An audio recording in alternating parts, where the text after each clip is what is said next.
Este es Antropodcast Latam, el podcast de la antropología prospectiva en Latinoamérica. Noticias, historias, personajes, análisis. Antropodcast Latam. Cordial saludo a todos, sean bienvenidos a un nuevo episodio de Antropodcast Latam, el primer podcast de antropología prospectiva en Latinoamérica. Les saluda como siempre Luis Fernando Ramírez y les recuerdo que les estaré presentando semanalmente noticias, personajes, historias y análisis de la antropología prospectiva que se orienta a la construcción social de futuro en todos los grupos de la sociedad. Comenzamos esta semana en Colombia el aislamiento inteligente, que significa la autorregulación de la comunidad, pero con la expectativa de los resultados de esta salida progresiva. Esperemos que se tomen todas las medidas de control sanitario para no aumentar el número de contagios y mantener la curva controlada. Esperamos también que todos nuestros oyentes se encuentren bien junto con sus familias y si deben salir, por favor, tomen las medidas de prevención. En el aislamiento social, muchas personas han evitado crisis emocionales gracias a sus mascotas. Esta situación me llamó la atención y comencé a investigar desde una visión antropológica cómo es este relacionamiento entre humanos y animales. Encontré que el tema es mucho más profundo de lo que imaginamos y que hoy día es un fenómeno social creciente. La pregunta que surge es, ¿se está humanizando al animal o se está animalizando al humano? Antropodcast Latam, un espacio abierto para debatir con profesores, expertos, líderes y activistas de la construcción social de futuro y los objetivos del desarrollo colectivo con innovación social. Antropodcast Latam. En Antropodcast Latam, un invitado. Antropodcast.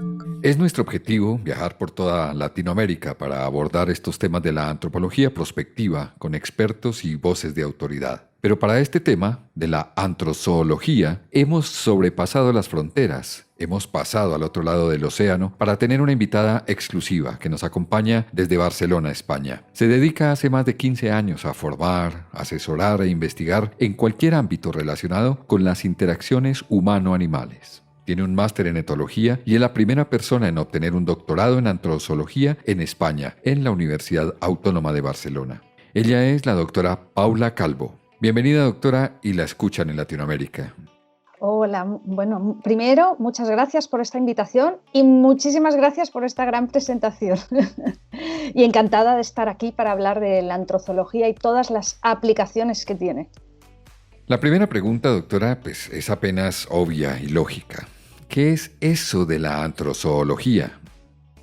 Esta es la gran pregunta que me hacen siempre.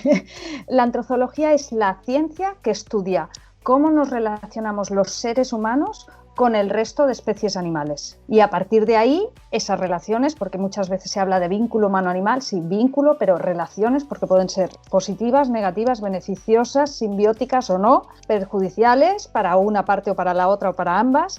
O sea que es todo aquello que quiere ver desde los dos puntos de vista, no quedarnos en la etología o no quedarnos solo en la parte antropológica sin incluir al animal o la psicológica sin incluir al animal, sino ese punto donde se unen dos especies y una de ellas es la humana y entender por qué y cómo funcionan esas relaciones. Se sabe que el hombre en toda su historia se ha relacionado con los animales en 4 líneas específicamente. Está la relación con los animales domésticos o de compañía, la relación con los animales de trabajo, la relación con los animales de consumo y la relación con los animales salvajes. Se puede dividir de esa manera perfectamente. Podemos, a veces, especies que son muy similares a nivel cognitivo, a nivel emocional, a muchos niveles, a unas las colocamos en esta parte de animal de compañía y a otra en animal de consumo. Y, por ejemplo, cerdo y perro, ¿por qué a uno lo vemos como consumo y al otro como animal de compañía si al final no son tan diferentes? Entonces, desde ese punto de vista antropológico, ¿cuál es el aporte de los animales a la construcción de la cultura y la sociedad humana, doctora? Pues el aporte está en cualquier cultura que queramos estudiar, lo vamos a encontrar. De hecho, a día de hoy lo que se intenta es para estudiar cómo aparecieron los animales y sobre todo los animales de compañía, que parece que es un fenómeno actual en la cultura humana. Lo que se va es a estudiar tribus de zonas por ejemplo, del Amazonas y demás, que están en una situación parecida a la del Neolítico y demás, y se ve allí como adquieren animales sin ningún sentido utilitario para que les hagan simple compañía. Entonces, todo esto ha ido aportando muchísimo y en cada momento de la historia determinados animales han ido cambiando de rol. Por ejemplo, el gato, en el esplendor de Egipto, del antiguo Egipto, era considerado una deidad, y luego en la Edad Media en Europa era demonizado, y aquella mujer que tenía un gato era una bruja. O sea, que cómo va variando la relación con los animales a través de la cultura y cómo va formando parte de nuestra cultura, bueno, es que al final es inseparable y creo que se ha de tener muy en cuenta. Nuestra cultura ha estado encaminada en los últimos tiempos hacia los animales de compañía, especialmente perro y gato. Pero desde hace milenios, el perro se considera el mejor amigo del hombre. ¿Cómo es que consigue este animal integrarse en la sociedad humana? No como un animal de compañía, sino como un miembro más de la familia. A ver, realmente el concepto del perro como animal de compañía parece que surge a finales del 18, principios del 19, sobre todo en Inglaterra, pero que el perro, como ha estado acompañando al ser humano desde hace como mínimo 14.000 años, es la primera especie que se domesticó, y por eso hay una coevolución de las dos especies que no es comparable a ninguna otra, porque luego ya viene el gato, también los caballos, todo fue después del perro, el primero fue el perro. Esa proximidad es tan potente que es lo que ha permitido que lo introduzcamos de esa manera en nuestras familias y que los consideremos familia. Pero esto no quiere decir que seguramente hace 14.000 años algún ser humano de ese momento no lo considerara familia. Lo que pasa que, bueno, sí que hay algunas evidencias que en algunos asentamientos humanos, y sobre todo cuando se ven tumbas con la persona, los restos de la persona, y al lado tiene un cachorrito. Entonces, esto querrá decir que cierta importancia tenía este cachorrito. Otra cosa es que sacrificaran al cachorrito porque, como era un ser que estaba siempre con esta persona, pues ya también le toca morir porque ha muerto la persona. Esto ya es otras cosas que no podemos entender ahora, o que podemos situarnos y más desde la antropología y entender por qué ocurrían entonces, pero sí nos hacen ver la importancia que tenía ya el perro para esos humanos, ¿no?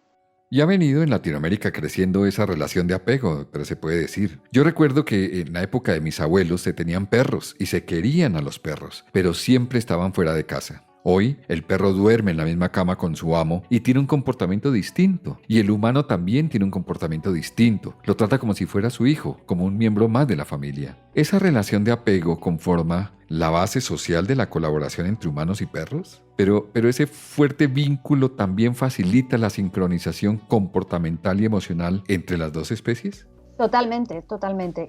Pero lo que pasa es que vuelvo a esa coevolución de tantos años que ha permitido esa sincronización y que cada vez más pues llegue a eso, ¿no? A meterse en nuestra habitación, incluso en la cama, a dormir con mucha gente, ¿no? Y también es cierto que a medida que evoluciona la sociedad en cuanto a higiene, en cuanto a conocimientos, en cuanto a poder decir, bueno, es que si meto al perro en la cama no me voy a poner enfermo por ello, ¿no? Pues a esto también ayuda, ¿no? Y después pasa que seguimos viendo diferencias entre el mundo rural y lo que es el mundo urbano. Y es más en este mundo urbano donde nos sentimos más aislados, donde vamos incorporando y dando más un papel más importante a estas relaciones con los animales de compañía, porque suponen una red social cercana que de otra manera quizás no tenemos, y por eso van adquiriendo este rol tan importante, sobre todo en sociedades urbanas, y teniendo en cuenta que cada vez más el ser humano va a vivir en sociedades urbanas y va a quedar menos en grupos rurales, ¿no? Bueno, antropológicamente hablando, ¿cómo la antropología se vincula con esta relación humano-animal? Si la relación ha venido desde siempre. Y la gran pregunta actual es, ¿será que se está humanizando al animal o se está animalizando al humano? Y desde el punto de vista antropológico, ¿cómo lo ve usted, doctora? Sí, a ver, estamos antropomorfizando, justamente, esa es la palabra, a los animales, y eso a veces, cierto grado de antropomorfismo nos ayuda a que empaticemos, y eso es lo que permitió la domesticación del perro y después de otras especies, pero sobre todo el llegar a incorporar el perro de una forma tan cercana, porque como le atribuimos ciertas características humanas, eso nos permite incorporarlo en nuestra red social próxima. Esa fue una de las características humanas que permitió esto. Pero un exceso de antropomorfización, al final lo que lleva es a que creemos unas expectativas sobre esos animales que no son reales, que nos lleva a una decepción a nosotros y a un maltrato, por decirlo así, de esos animales y a no cubrirles las necesidades que les toca por su comportamiento, por su etología y por lo que sería para su bienestar, porque le atribuimos tantas características humanas que nos equivocamos y pretendemos que llegue a sentir y a hacer ciertas cosas, como por ejemplo, que se le vista, que no, es que le hace falta llevar la chaquetilla para salir. Pues igual no. Hay algunos perros que sí, que pasan frío y tal, pero otros lo pasan muy mal porque le pongan el abrigo y no van a estar cómodos con eso, o que les demos comida humana que no les corresponde tampoco, según qué comida, y que les puede incluso dañar fisiológicamente hablando, que es tóxica, y ciertas comidas que son tóxicas. Todo esto puede afectar al final al animal, pero sí que tendemos a antropomorfizar, y es una parte maravillosa del ser humano que tiene esa característica y le ha permitido empatizar con otras especies, y luego, si nos excedemos, pues va a ser un problema. Precisamente, usted es la autoridad en el tema. La antropología ha venido desarrollando un análisis muy detallado de la relación humano-animal, al punto de estar publicadas ya unas etnografías de las relaciones humano-animal. Antropológicamente, esta situación está afectando las culturas, la sociedad, el ser humano. ¿Cuál es el verdadero impacto que está teniendo esta relación humano-animal? Creo que muchísima gente se está beneficiando de compartir su vida y tener en su casa un perro o un gato o el animal que sea, porque le está aportando pues un apoyo psicológico fundamental en momentos de confinamiento. Aprovecho que la doctora Paula es licenciada en bioquímica y es etóloga clínica para preguntarle si esa información que está rodando por las redes, que nuestras mascotas se pueden contagiar de coronavirus y contagiar a los humanos, ¿eso es un mito o una realidad? Para aclararles a nuestros oyentes que tienen mascotas, doctora.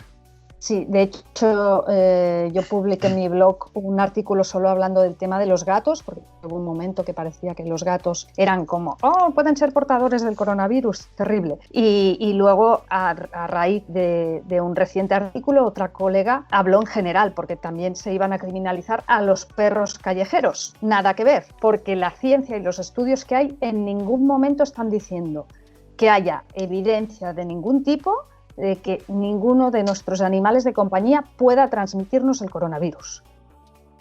Volviendo al tema antropológico, doctora Paula, ¿dónde se encuentra la antropología con la zoología? ¿En qué momento se comienza a hablar de antrozoología? A ver, lo que es la antrozoología como tal surgió en los años finales de los 80, o sea que es una ciencia nueva. Se creó justamente porque gente de diferentes disciplinas al final resultaba que estaban investigando lo mismo. El por qué vivimos con animales de compañía lo estudiaba un veterinario, lo estudiaba un psicólogo, un psiquiatra, un antropólogo. ¿Desde cuándo? ¿Cuál ha sido la evolución en la historia? Se dieron cuenta de todo esto y a partir de ahí se empezó a acuñar este término de antrozoología, y evidentemente la antropología es una parte que pesa muchísimo, ¿no? Y por otro lado, un montón de otras disciplinas. Es una ciencia multidisciplinar que lo que pretende es incorporar la parte humana y comprender muy bien cómo funciona el humano con respecto a cualquier relación que tenga con otra especie animal. Además de los beneficios que la mascota está brindando en tiempos de aislamiento obligatorio, disminuyendo la ansiedad y el estrés de sus amos, vemos que también hay animales que contribuyen en las terapias asistidas para pacientes con algunas enfermedades, como Alzheimer y autismo, entre otras. Pero ¿cada vez nos unimos más a los animales, especialmente al perro? Bueno, que es fantástico que el ser humano llegue a reconocer incluso esta parte aplicada. Y aún hay muchos sitios donde no se acepta que el perro sea parte de la familia, ¿no? Hay muchas culturas donde esto no está aceptado y hay países donde incluso está prohibida la tenencia de perros. Prohibida y penada, sobre todo en países de Oriente. Además, doctora, la relación humano-animal se ve en otros escenarios, en los perros de trabajo. Por ejemplo, los hemos involucrado en los equipos de rescate, en los equipos antiexplosivos, en los equipos de detección de drogas ilícitas. Y de ahí surgen los derechos de los animales y la ley de protección animal en algunos países. ¿Eso quiere decir que estamos siendo invadidos por una especie, en este caso los perros? No, yo creo que cada vez estamos reconociendo más el papel que siempre han tenido, porque han estado ahí. Y el perro de rescate, el perro de detección, el perro de trabajo, es que está ahí desde el principio. Acompañaba en el Paleolítico a cazar al ser humano. O sea, era compañero de trabajo ya, y que evidentemente luego compartía la cueva. Esto era así. Con lo cual, simplemente estamos haciendo un reconocimiento de un trabajo y de una relación que ya existía. Todo esto ha dado origen a un nuevo concepto, los espacios pet friendly, los centros comerciales, los restaurantes, las oficinas, los colegios.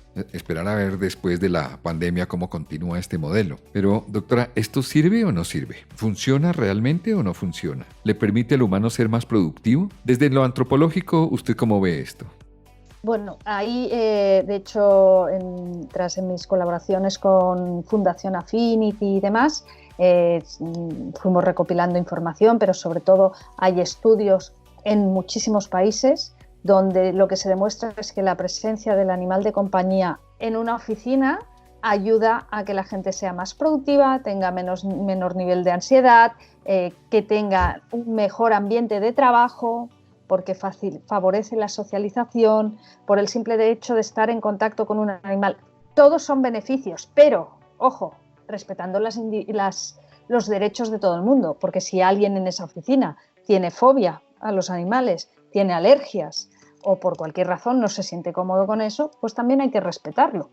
Luego también no se puede llevar cualquier perro o cualquier animal a la oficina si no cumple un mínimo de educación, si no sabe estar en un entorno como una oficina y no sabe, no, porque claro, si yo llevo a mi perro, mi compañero lleva a su perro, mi compañero, y al final resulta que son perros que no se saben comportar con otros perros, eso evidentemente va a romper todos esos beneficios que antes comentaba. Entonces sí, pero con cierta regulación.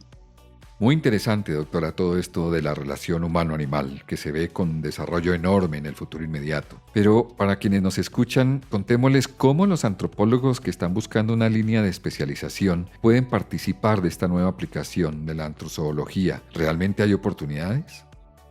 Pues claro, evidentemente, la antropología, analizando justo toda la parte de cómo nos relacionamos con animales desde este punto de antropología puro, tiene mucho sentido porque cada vez más va a tener que estar presente en todas las administraciones, las sociedades van a tener que hacer cambios y esos cambios van a tener que ir guiados por expertos que pueden ser antropólogos especializados en antrozoología, pero por ahí va la cosa.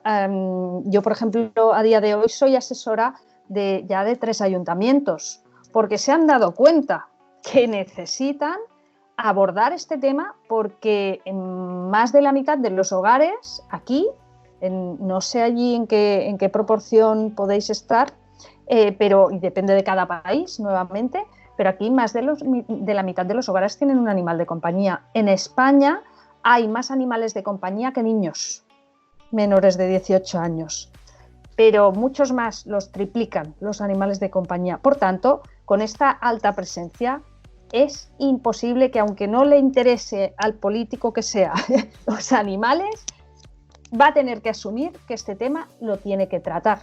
Y la única manera es añadiendo expertos, y estos pueden ser antropólogos especializados en antrozoología, por supuesto. Aportes muy valiosos de la doctora Paula Calvo. Como siempre lo digo, quisiéramos tener más tiempo con nuestros invitados para profundizar en estos temas tan interesantes que le aportan al nuevo enfoque de la antropología y de la sociedad. Para finalizar, doctora Paula, un mensaje para los antropólogos, las instituciones y los amos responsables de mascotas latinoamericanos que la escuchan en este momento. Pues les diría que profundicen en comprender cómo nos relacionamos con el resto de animales, porque eso es la base para que todos podamos sobrevivir, básicamente. Comprender cómo nos relacionamos con el resto de animales. El mensaje de la doctora Paula Calvo, experta en antrozoología, que muy amablemente nos ha acompañado en este episodio de Antropodcast Latam. Doctora Paula, gracias y esperamos tenerla nuevamente en estos micrófonos que están siempre abiertos para usted para que hablemos de la antrozoología y sus aplicaciones en Latinoamérica. Yo encantada. Muchísimas gracias por darme la oportunidad de dar visibilidad a la importancia de la antrozoología y de los antropólogos que se especialicen en antrozoología. En Antropodcast Latam, un invitado. Antropodcast. No me llames perro, no merezco tan alto calificativo. No soy tan fiel ni tan leal, soy solo un ser humano. Lo dijo César Millán, el encantador de perros. Este fue otro episodio de Antropodcast Latam. Estaremos trabajando para traerles otro tema de importancia de la antropología prospectiva. Muchas gracias y por ahora recuerden, quédense en casa y cuídense por favor. Este es Antropodcast Latam, el podcast de la antropología prospectiva en Latinoamérica. Noticias, historias, personajes, análisis. Antropodcast Latam.